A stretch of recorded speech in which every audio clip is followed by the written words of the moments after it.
વિદ્યાર્થી મિત્રો, સ્વાગત છે એક્ઝામ ટુડે પર. મિત્રો, ફાઇનલી રેવન્યુ તલાટી જે છે એના ફોર્મ ભરવાના ચાલુ થઈ ગયા છે, બરાબર. તો ઘણા વિદ્યાર્થીઓને કન્ફ્યુઝન હશે, સર્ટિફિકેટ કયા જોઈએ છે, કમ્પ્યુટર સર્ટિફિકેટનો શું નિયમ છે, પરીક્ષા ફી પાછી મળશે કે કેમ, કારણ કે આ વખતે બધાએ પરીક્ષા ફીસ ભરવાની છે. તમામ નવા નિયમો મિત્રો આમાં જોવાના છે. અભ્યાસક્રમ શું રહેશે, બરાબર, કેટલી વેકેન્સી છે, તાલુકા વાઇઝ, એસસી એસટી ઓબીસી ઈડબ્લ્યુએસના સર્ટિફિકેટનો શું નિયમ છે, તો સંપૂર્ણ માહિતી લેવાના. ફોર્મ ભરતા પહેલાં મિત્રો આ તમે વિડીયો જરાક જોઈ લેજો, બરાબર, તમને ખૂબ જ ફાયદો થશે. મિત્રો, આગળ વધીએ એના પહેલાં તૈયારી ચાલુ કરી દો. રેવન્યુ તલાટીની અને એલઆરડીની એક્ઝામ આવી રહી છે, બરાબર.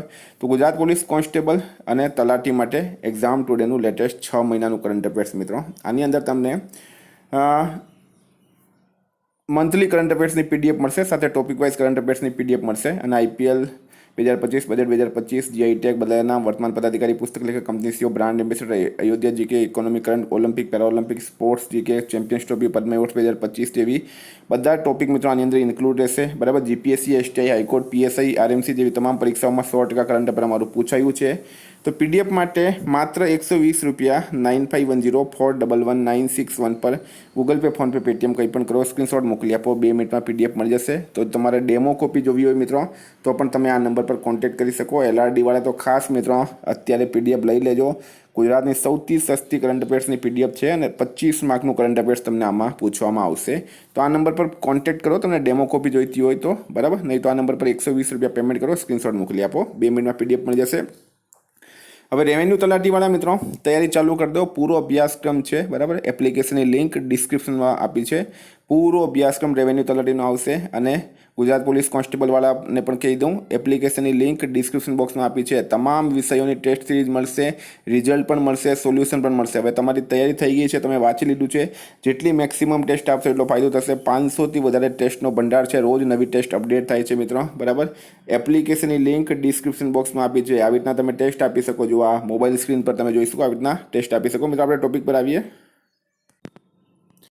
તો મિત્રો, કુલ જગ્યા જે છે એ છે 2389, બરાબર. રેવન્યુ તલાટી એટલે કે મહેસૂલ વિભાગની રેવન્યુ તલાટીમાં 2389 ટોટલ જગ્યા છે.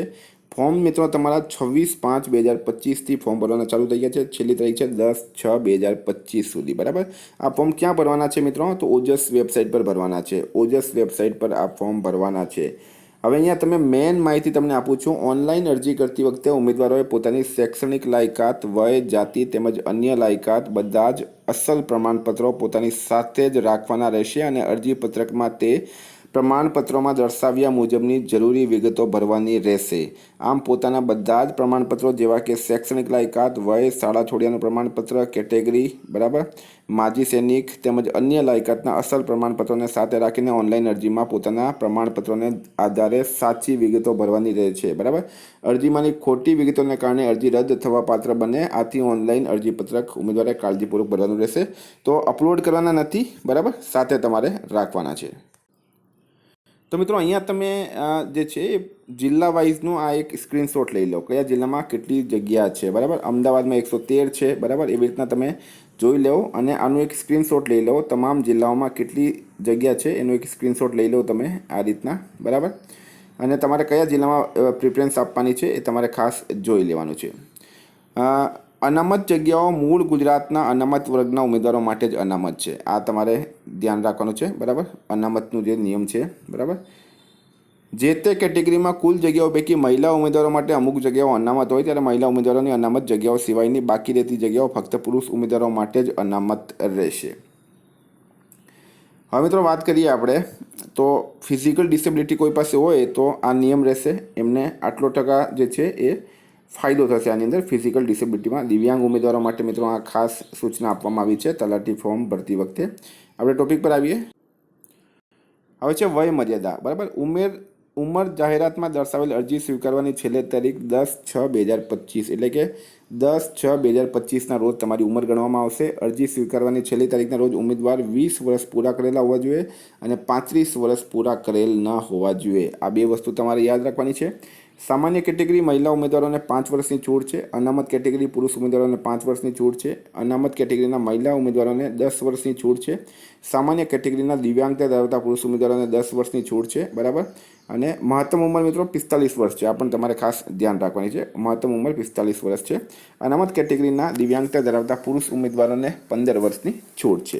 જન્મ તારીખ આપણે આગળ પણ વાત કરી હતી, બરાબર. એસએસસી બોર્ડ દ્વારા અપાયેલ એસએસસી સર્ટિફિકેટ જ માન્યતા રાખવામાં આવશે.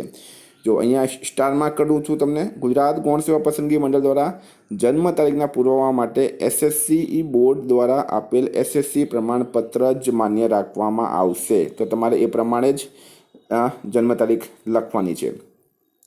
પગાર પણ મિત્રો આપણે અત્યારે નહીં જઈએ, બરાબર. 7મો પગાર પણ લાગશે તો પગાર પુષ્કળ મળશે અને તલાટીમાં તો પુષ્કળ પ્રમાણ પગાર હોય છે. શૈક્ષણિક લાયકાતની વાત કરું તમને તો સ્નાતક હોવો જોઈએ. સ્નાતક એટલે કે ગ્રેજ્યુએટ હોવું જોઈએ. સ્નાતકની પદવી ધરાવતો હોવો જોઈએ. ગ્રેજ્યુએટ મિત્રો હોવું જોઈએ આની અંદર આ વેકેન્સી માટે, બરાબર. હવે બીજી વાત છે મિત્રો, અહીંયા તમે જુઓ, ઉમેદવાર ગુજરાતી અથવા હિન્દી અથવા બંને ભાષાનું પૂરતું જ્ઞાન ધરાવતું હોવું જોઈએ. સમજી ગયા? આપણા તો આવડે જ છે બધી ભાષાઓ. અનુસૂચિત જાતિ, અનુસૂચિત જનજાતિ, સામાજિક અને શૈક્ષણિક પછાત વર્ગ અને આર્થિક રીતે નબળા વર્ગ માટેના ઉમેદવારો માટેની સામાન્ય સૂચનાઓ. તો મિત્રો અહીંયા જે છે એ તમારે મૂળ જે ગુજરાતના લોકો છે એમને જ અનામતનો ફાયદો મળશે, બરાબર. વય મર્યાદામાં છૂટ જે છે એ પણ અનામત તરીકેના લાભ મળવાપાત્ર થશે. મૂળ ગુજરાતના અનુસૂચિત જાતિ, અનુસૂચિત જનજાતિ, સામાજિક અને શૈક્ષણિક પછાત વર્ગ અને આર્થિક રીતે નબળા વર્ગના ઉમેદવારોને જ ઉપલી વય મર્યાદામાં છૂટછાટ અને અનામત તરીકેના લાભ મળશે, બીજાને મળશે નહીં.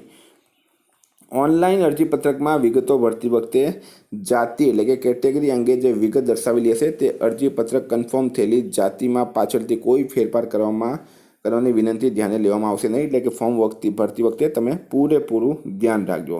સામાજિક અને શૈક્ષણિક રીતે પછાત વર્ગના ઉમેદવારો માટે, બરાબર મિત્રો, આ વેરી ઇમ્પોર્ટન્ટ છે. થોડોક ટાઈમ લાગશે પણ વાંચી લેજો.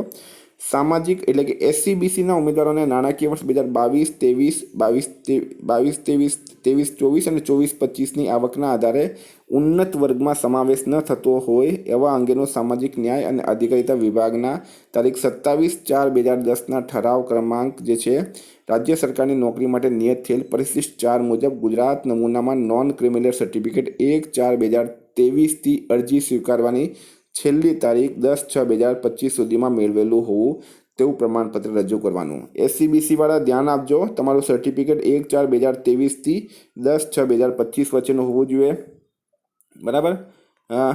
1/4/2025 અરજી કરવાની છેલ્લી તારીખથી 10/6/2025 દરમિયાન કેન્દ્ર સરકાર હેઠળની નોકરીઓમાં અનામત માટે ભારત સરકારે ટ્રાવેલ એનેક્સર એ મુજબના નમૂનામાં મેળવેલું હોવું તેવું પ્રમાણપત્ર રજૂ કરવાનું છે સામાજિક ન્યાય અને અધિકારિતા વિભાગ મુજબ, બરાબર. આ મિત્રો સ્ટાર માર્ક કરજો, બરાબર. SC/BC ઉમેદવારો માટે છે આ. આર્થિક રીતે નબળા વર્ગ EWS વાળાનો સર્ટિફિકેટ ક્યારથી ક્યાર સુધી માન્ય છે તો તારીખ 11/6/2022થી 10/6/2025 સુધીમાં મેળવેલું પ્રમાણપત્ર તમારું હોવું જોઈએ. એવી રીતે મિત્રો વાત કરીએ માજી સૈનિક, બરાબર. માજી સૈનિક માટે આપણે બહુ ધ્યાન નહીં આપીએ. વિધવા ઉમેદવારો જે છે એમને પણ એ જ નિયમ લાગુ પડશે. કોઈને રમતગમતમાં વધારે માર્ક છે એટલે કે રમતગમતમાં તમારું સર્ટિફિકેટ છે તો તમને વધારે માર્ક મળશે. કમ્પ્યુટરની માહિતી મિત્રો હોવી જોઈએ તમારી પાસે, બરાબર. કમ્પ્યુટરની માહિતી હોવી જોઈએ. એમાં બેસિક નોલેજ ધરાવતા અંગેનું કોઈપણ તાલીમી સંસ્થાનું પ્રમાણપત્ર માર્કશીટ ધરાવતા હોવા જોઈએ અથવા સરકાર માન્ય યુનિવર્સિટી અથવા સંસ્થામાં કમ્પ્યુટર જ્ઞાન અંગેના કોઈપણ ડિપ્લોમા, ડિગ્રી કે સર્ટિફિકેટ કોર્સ કરેલો તથા પ્રમાણપત્રો અથવા ડિગ્રી કે ડિપ્લોમા અભ્યાસક્રમમાં કમ્પ્યુટર એક વિષય તરીકે હોય તેવા પ્રમાણપત્ર, 10 અથવા ધોરણ 12ની પરીક્ષામાં કમ્પ્યુટરના વિષય સાથે પાસ કરેલી હોય તેવા પ્રમાણપત્ર હોવા જોઈએ. એટલે ટૂંકમાં મિત્રો કમ્પ્યુટર જરૂરી છે, બરાબર. અરજી મિત્રો ઓજસ વેબસાઇટ પર ચાલુ થઈ ગઈ છે આજે 2 વાગ્યાથી. ojas.gujarat.gov.in આના પર જઈને તમે ભરી શકો. હવે આપણે આવીએ મેઇન વસ્તુ છે પરીક્ષા ફીસ, બરાબર. આ વખતે મિત્રો પરીક્ષા ફીસનો નવો નિયમ આવી ગયો છે.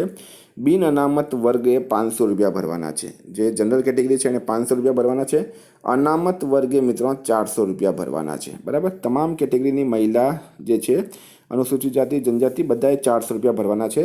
અહીંયા મિત્રો વેરી ઇમ્પોર્ટન્ટ તમને કહી દઉં મેં, the fees paid shall be refunded to those candidates, એટલે કે આ ફીસ તમને પાછી મળશે, સમજ્યા? હવે નવા નિયમ મુજબ પાછી ફીસ મળશે. The fees paid shall be refunded to those candidates who have appeared for the examination and obtained not less than 40% of marks in the prelims exams. જો તમે ફીસ ભરી છે અને તમારા 40% કરતાં ઓછા માર્ક આવ્યા છે તો તમને આ 400 રૂપિયા તો 500 રૂપિયા પાછા મળશે નહીં. સમજ્યા? એટલે કે બિન અનામતે 100 રૂપિયા ભરવાનો હોય તો એમની પાસે 500 લીધા છે, અનામત વર્ગે 1 પણ રૂપિયો ભરવાનો નહીં હોય તેમની પાસે 100 રૂપિયા લીધા છે. પણ તમારે પ્રિલિમ્સ એક્ઝામની અંદર 40% માર્ક લાવવાના રહેશે. જો તમે 40% માર્ક લાવશો તો તમને આ 400 અને આ બાજુના વાળાને 100 કાપીને 400 બંને પાછા મળી જશે. 40% માર્ક નહીં આવે તો મિત્રો તમને ફીસ પાછી નહીં મળે. હવે સરકારનો આની પાછળ તર્ક છે કે જે ફાલતુ લોકો ફોર્મ ભરે છે, બરાબર, એને બચાવવા માટે. પણ આ પણ મિત્રો નિયમ મારા હિસાબે ખોટો છે કે 40% કેમ લાવવા. જો એક્ઝામ આપી છે તો એમને ફીસ પાછી મળવી જોઈએ. The candidate who is declared qualified for the main examination on the basis of the result of the prelim examination by the board shall not be required to pay any fee for the main examination. તો એમણે કોઈ fees આપવાની નથી men's examination માટે. તો મિત્રો આ તમને સંપૂર્ણ માહિતી મેં આમાં આપી દીધી છે, બરાબર. પરીક્ષા પદ્ધતિની વાત આપણે કરી હતી, આગળ પણ કરી હતી. પ્રિલિમ્સ એક્ઝામનો તમે અહીંયા સિલેબસ જોઈ લો. ગુજરાતી 20 માર્ક છે મિત્રો, ઇંગ્લિશ 20 માર્ક છે, પોલિટી પબ્લિક એડમિનિસ્ટ્રેશન 30 માર્ક છે, history geography culture heritage 30 mark છે, environment science and information technology 30 mark છે, કરંટ અફેર્સ 30 માર્ક છે, મેથ્સ રિઝનિંગ મિત્રો લગભગ 40 માર્ક છે. 200 માર્કનું આ પેપર રહેશે તમારું. અને આપણી એપ્લિકેશનમાં આ જીકેનો પૂરો સિલેબસ આવશે, બરાબર. મેથ્સ રિઝનિંગને છોડીને જીકેનો પૂરો સિલેબસ આવશે. એપ્લિકેશનની લિંક મિત્રો ડિસ્ક્રિપ્શન બોક્સમાં આપી છે, ત્યાંથી એપ્લિકેશન તમે ડાઉનલોડ કરી લો. આ પ્રિલિમ્સ છે, મુખ્ય પરીક્ષા જે છે મિત્રો એ પણ વર્ણનાત્મક લેવામાં આવશે, એટલે કે જીપીએસસી જેવું થઈ ગયું છે એક સિસ્ટમ, તમે માની લો. હવે તો ઉમ્મીદ કરું તમને મિત્રો સંપૂર્ણ માહિતી મળી ગઈ હશે. આ રીતના તમે ફોર્મ ભરતી વખતે થોડુંક ધ્યાન રાખજો. કોઈ પણ પ્રશ્ન હોય તલાટીને લઈને 9510411961 પર કોન્ટેક્ટ કરજો. Thank you. ફરી મળીશું. જય હિન્દ, જય ભારત.